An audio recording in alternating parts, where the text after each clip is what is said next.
Alors, je me rappelle de mon premier patient qui présentait, et puis c'est un bon patient, c'est un patient, tu vois, qui faisait attention quand même et tout ça, et puis il avait attrapé une maladie parodontale, et ma première surprise, parce que j'avais pas l'habitude à ce moment-là de regarder beaucoup les microbes, j'avais vu les parasites, les amibes, et chez ce patient, je m'étais aperçu qu'il était infecté avec des trichomonas. Alors, c'est une espèce de flagellé.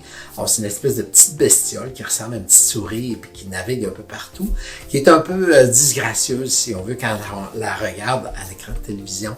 Alors, j'ai expliqué à ce patient-là que d'après la littérature que je connaissais à l'époque, qu'il fallait qu'il brosse mieux ses dents, qu'il ait une meilleure hygiène, qu'il passe la soie dentaire.